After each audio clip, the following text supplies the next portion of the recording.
Right, attempt number 2, the stream key change, which means we were streaming to a non-active service. Yay! So let's see if it worked this time around. It worked this time. It worked this Hi, time. guys. Hello. Sorry we're late. Having issues with YouTube earlier, and sure enough, they screwed everything up. It's going great. Let's test some audio. So I'm going to talk for a few seconds. Let's Stuart, you talk, and let's see how it sounds. Okay, let's see how it sounds.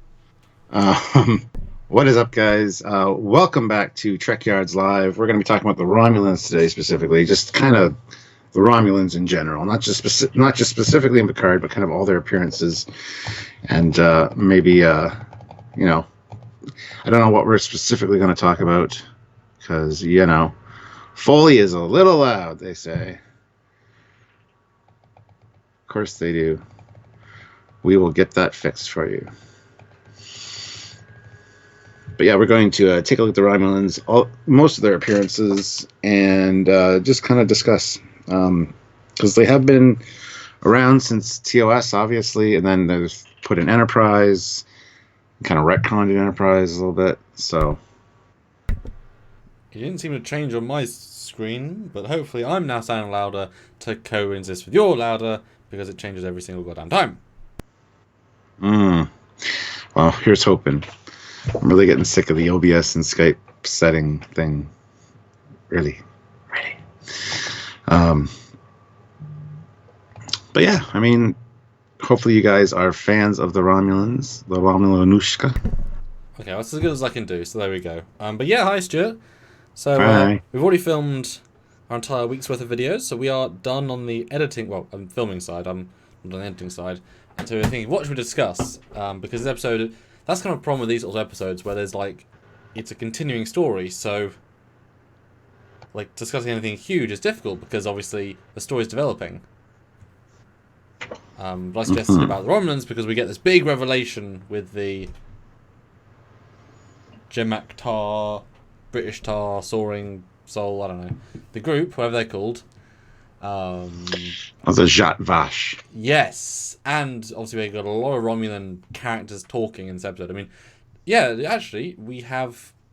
Wait, was every single character Romulan in this last episode except 3 humans? I mean, Daj or Soji included as human.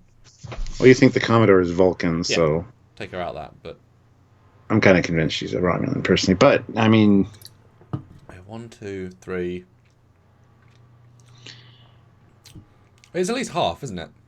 There's a lot of Romulans in this last episode. It's more Romulans than we've ever, really. I mean, even in Nemesis, which was the Romulan movie, we're getting more Romulans here.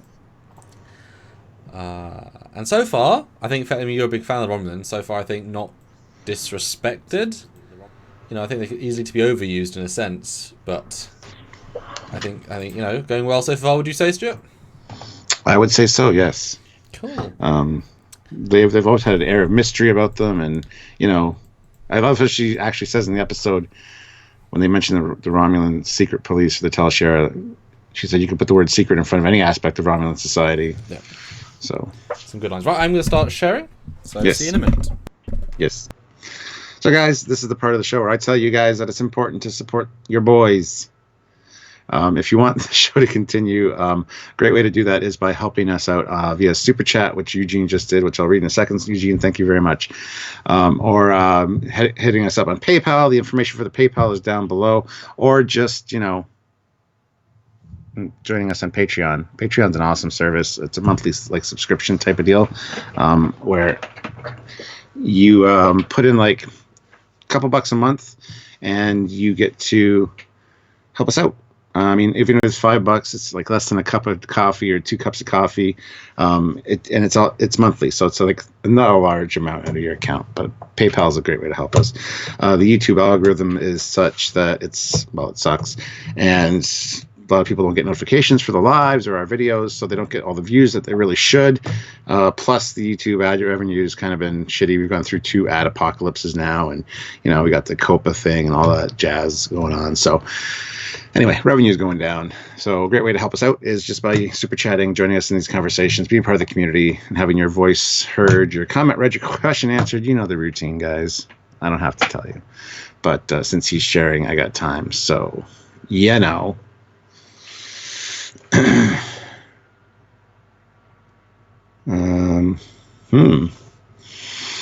Yeah, so when he comes back, we will jump right into it and get to the super chats you guys have already left. Over 100 of you here already. That is fantastic. Make sure everybody hits that like button and make sure you're subscribed to the channel as well. We got a lot of, like you said, we filmed a bunch of stuff this morning. About 6 or 7 things. Those are going to be coming out over the course of the week. So stay tuned for that. And the best way to get notified of that is be subscribed to the channel. Hopefully YouTube will notify you. If not, just check back regularly or check out the Facebook page, the Trekyards Facebook page, because we post all of our videos there as well. So if you miss the YouTube notifications or you don't get one, make sure you check Facebook. You won't miss anything that way. So I'm back, Mr. Stuber. All right, we already got two super chats. Woo!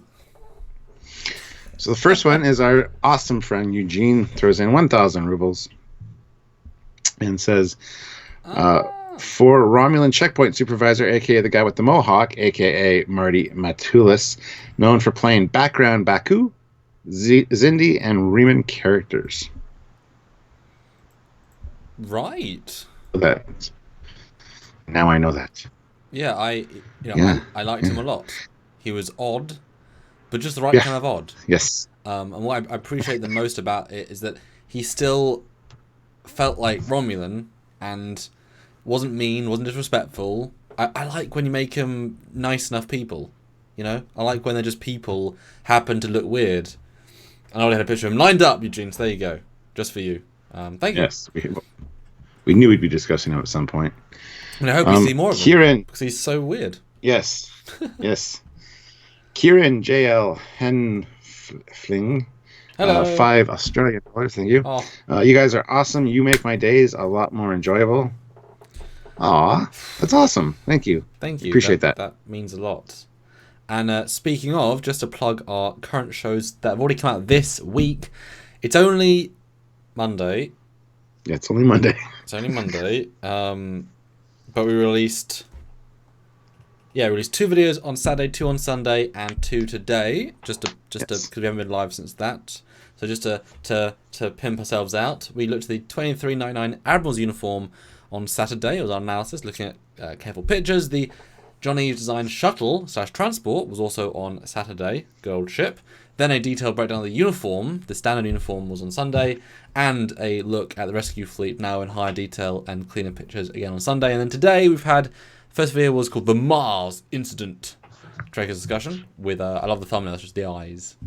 And then Transporter Gates, How Do They Work, also out, which is quite a fun little one, because we discussed some stuff I didn't think we were going to discuss in that one. So, lots of nice videos, 17 minutes is the longest, they're all around 14 minutes, so go check them out, lots of cool stuff, and yeah, that's what we've been making for you guys around this. Yes. And Vance, 1982, says, Trekyards, are you guys planning on doing a Fleet Yards episode on the new STO ship, the USS Ross?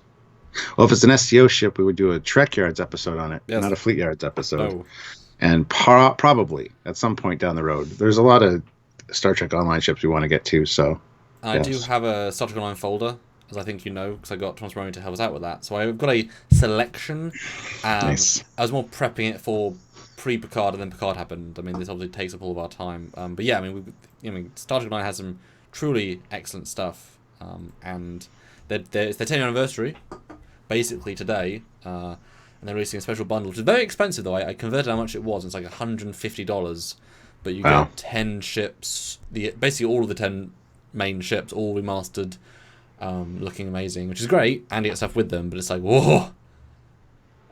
It's like, I thought it'd be like free or stuff, something, but it's like, yeah, I mean, but if enough people buy that, it's a big bundle of cool stuff. But yeah, nice to keep going, because that thing's a good game. Yeah. Well, Super Coops puts in £2. Thank you. Go Trekyards, woohoo! And go Irish Romulan woman. Yeah. Yeah, she was one of the best parts of this episode for sure. Yeah. Really made this one. Yeah. Dakota Stanton puts in $10. Oh, thank you. Have they mentioned the Dominion War yet? It involved the Romulans too. It's weird. I can't remember any mention of it. They have not mentioned it in Picard. No. Which I think it would have been a big deal to mention when the reporter lady was saying, "Oh, well, they were our enemies, our oldest enemies." Yeah, they also helped us in the Dominion War, and at the end of Nemesis, we had sent a peace envoy to Romulus, headed up by the Titan. I was about to say, and, quite a famous and Captain envoy. Riker. Yeah, Captain Riker, no doubt. So maybe we'll hear about that when he finally finds Riker. Maybe some mention will be made of it, but it's funny that we want all of these details, but we already said that episode 1 was very crammed full of exposition.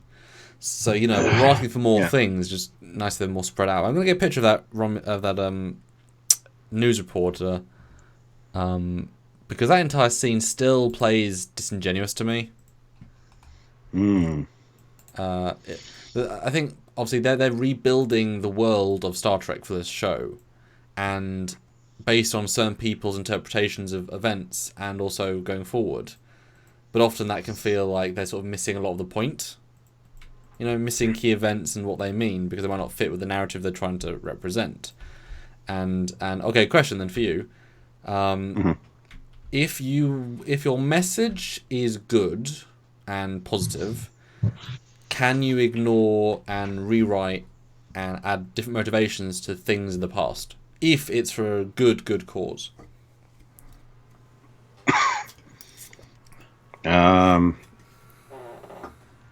No, because those things happened, and it's not like it was secret. It's not like a few people knew about it.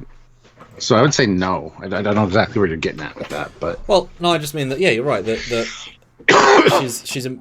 they're rewriting the Federation to have hated Romulans. Mm-hmm. Whereas if you look at the last however many years, they wouldn't. But they're telling us they do, and give us no reason to accept they were our enemies. Like there's no, they're just rewriting that to be a thing. Even in DS9 when he's trying to get they're never like enemies. They're just opposing force that you've been a steady truce with. Yeah. And even Cisco said to it's a fake guy, we understand why you're not getting involved. There was no like, you pieces of shit, we hate you. So it just seems weird to sort of retcon this into we always... I mean, I guess maybe they're going to tell us that the Romulans attacked or something after Shinzon, like they did something really terrible to make us hate them? Or they attacked the peacekeeping fleet. Yeah. Yeah, maybe they killed Will Wheaton and Tuvok on the Titan. Because it just seems so like such a stretch, to go from, considering what happened in between. And I got pictures. Their first reappearance in TNG, right, which was Neutral Zone. Yes. So if you had to summarize what happened between then and Picard in terms of major events, how do you even summarize that? Because they weren't in it that much. Did they do anything that would be like act of war, we hate you? Between their re-emergence after 100 years? No. That's re-emergence of like 60 years, I think. Yeah. 60 or 80.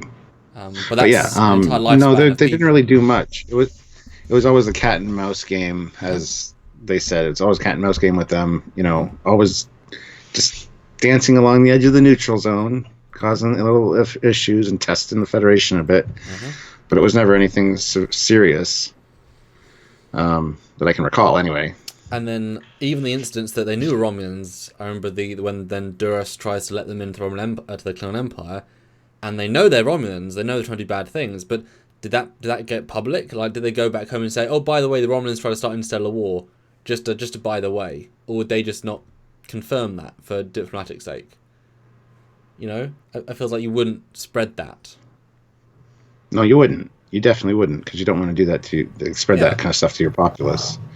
And you would think that maybe the have I got Shinzon? I haven't got Shin. Oh, I've got the Praetor. Okay, I've got the Praetor as a picture. But the last thing that you would sort of assume is that the Praetor and the Senate and Shinzon, and I guess some people could consider him Romulan if they even went public. But that I think it's hard to cover up. But then the government chose to side with us, and that was the last time we saw them in a positive, like you said, positive force Sinatra was kicking butt and saying, yeah, we're going to, I'm sure lots of people died on those 2 ships when their wings broke off and stuff. So the last act we ever saw was positive, and they fought in the Dominion War, and they didn't stop. It just, I don't know where that's coming from. And as I've said before, the idea of saying they were our enemies, it's like they were 5 planets' enemies for 4 years, 190 years ago. That was it. Yeah. You're saying that makes all 180 worlds think we hate them? Really? So I'm saying, where are they getting this from? That's what I'm saying. Is it okay if the point of the message is to say, don't be racist Romulans, therefore make Romulans, everyone hates them, don't be racist, but if it was never there properly, Yeah, like it would make more sense if we're talking about the Klingons, because the Klingons and the Romulans have had a very back and forth relationship. So Chris R, though, throws in £5. Hey guys, off topic, but have you seen the screenshot on StarTrek.com of Picard episode 3 of Picard and Raffi in the new uniforms with pads? Yes, I have. Yeah, I kind of want to avoid that, but what can you do? Yeah, we were deliberately avoiding it, but. And also, someone said our audio is off again, but now you're currently at -75, and I'm as high as I can go. So this is literally the best I can do. It's just not adjusting your audio at all, Stuart. So just move the microphone further away. Well, it's already as far away. I usually have it up close when we film. But I should. No. It's Sorry, guys. Literally as good as I can do, because Skype is weird like that with this, or ABS anyway. Yeah, I don't know what it is, but it used to be fine. It's become a problem in the last I'm sure they messed it up during an update recently. Probably. So it wasn't this problem. We've done lives for over a year, and this is just a problem in the last 3 months. So. Yeah. Yeah. No, I don't know what would have happened necessarily with the Romulans during the movie years. Like we know they attacked Kittimer, and the Enterprise C stepped in. That could have caused some issues, because they essentially destroyed the Enterprise C, right? So that would have been pretty public. That's like the only thing I can think of. Yeah. Yeah. Another side note, West Moody Webcast says, sounds like Foley's coming through on his computer mic and not the USB mic. So it's one of those things that because only one of us can stream, I'm coming through direct. My PC is picking up this high-end microphone, but all I can do is I can pick up Stuart's Skype. So what you're seeing is you're hearing his lovely audio. Oh, I'm talking on my Yeti. Yeah, you're hearing his lovely audio, but then coming compressed through his Skype through the internet, and it only does so much quality. That's why in our episodes you hear his full quality, because he sends me the raw wave file of his audio and we resync it. So this is as good as he can sound, because unless we're in the same room, because he's feeding me audio of the internet, you could not do this any other way. So, I mean, you sound fine. Nothing bad. Certainly clear and crisp, just not as super crisp as me, but it's fine. Fine, I see how it is.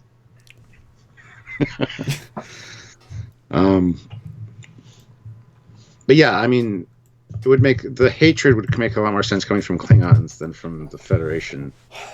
Even though the Klingons are part of the Federation right now, but yeah, because you can't even see it's the older generation, because the older generation were barely around during those Klingon wars.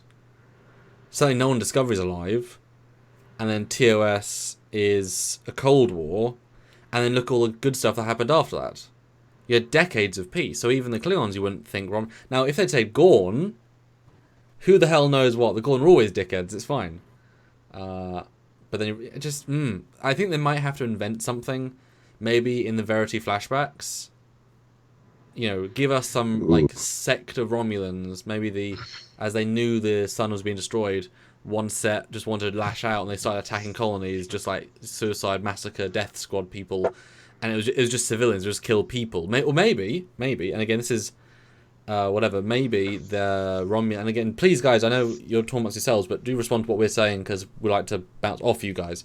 But what if once they learned the Romulan supernova was going to happen, although in some reports they had hours, some reports they had years, who the hell knows how long. What if a subsect of the Romulan Navy or whatever said, well, okay, we have to find more space. So they start attacking, they just destroy populations on planets in the Federation to try and evacuate. And they just massacred 6 colonies, and therefore the press was like, we offered help, and they chose to kill 6 sets of thing. And then they became, but then it's not, that's only a subset, they're terrorists then. Yeah, I don't buy that for a second. They got a big enough empire, they wouldn't need to be attacking our... Yeah. Yeah. Daniel Hens puts in something. Thank you, Daniel. Haven't been here for a while. Thank you for the team. Thank you and the team for your work. Well, thank you, Daniel. Thank you. And that is $5, basically. All right, Thank cool. you. Fleet Paw Swiftback puts in $1.99. Oh, Damn, I'm slacking. LO1, 61 likes. Go get it 100. Yeah, guys, we have 179 of you here. Everybody hit that like button. We can get to 100 likes easily. We can even get to 150. And I know we can do it. So hit that like button and prove me right. Do it. Do it now. And also, you missed Joshua Clark.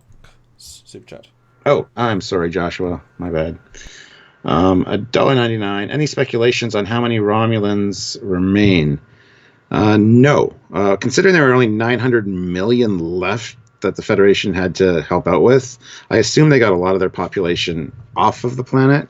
I mean, they have a big enough fleet. They probably needed help just for that last 900 million. It could be that's the case anyway. So I think most of the population got off, but I don't think there's any real numbers as to how many are still around. So, no, I don't know, is essentially the answer.